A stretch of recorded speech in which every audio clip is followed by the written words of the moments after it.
In this video, we'll cover the identification and rectification of an error 6 message.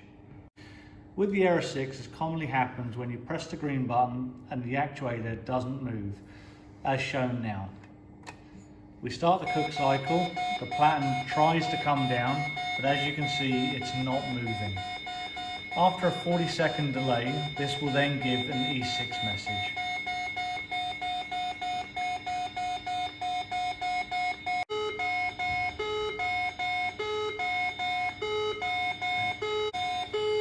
To clear the message, you just press the green check mark or the tick on the screen.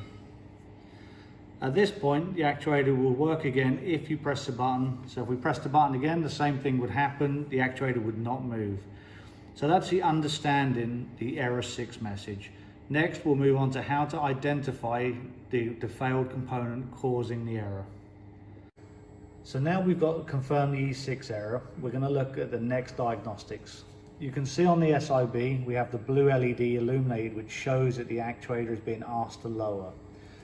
You can see on my test probes, I've put them in the black and blue wire, which is the output of the board. On that connection, if we look down to the tester, we have 24 volts DC. The voltage will be between 18 to 24 volts. If we have voltage there, we know that the SIB is working as it should. The next part we need to check is that circuit after that plug, which includes the 2 kill switches and the motor itself. So what we're going to do is we're going to skip from the SIB and we're going to check the last connection on the circuit, which is the actual motor circuit.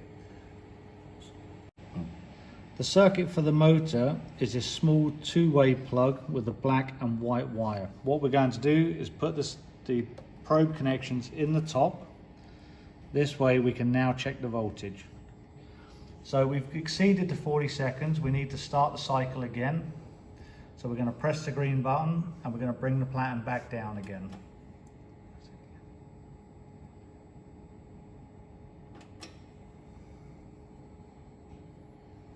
Okay, so you can see we have no voltage on the meter, and as we look back up to the SIB, the blue light is on. So we should have power to the motor. This means with no power going to the motor, the issue is not the motor.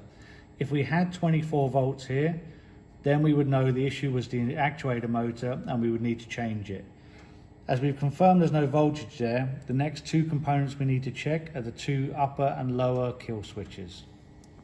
The kill switches are positioned here on the lower one and here on the upper kill switch. We can test these by a simple continuity check. You should be connected to the lowest pin, the common at the back, and the very front pin on the front. So 1 and 3 on your connections. On this one, we can see the wire is off, and that's what's caused the actuator not to move.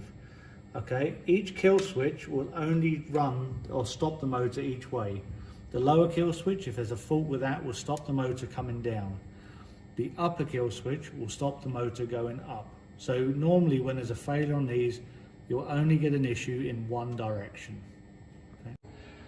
So we've fitted the loose wire back onto the kill switch. We're now going to prove our theory and ensure that everything is as we believe. We've fitted our test leads back into the Molex plug for the motor. What we're going to do is press the green button to lower the platen. At that point, we'll see the voltage on the tester will raise. We may not see 24 volts because it uses the DC as a speed variable. On the way down, we may get lower voltage. So it may be 10 volts, 11 volts or less, depending how fast the actuator needs to move. Okay, I'm now going to press the button. We'll see the voltage. Then we'll check the SIB to ensure that the movement light is on. And then you should just be able to see the platen as it gets to its finishing point. So I'm going to press the button now. We can see 17 volts, the blue LED, and the platen is moving.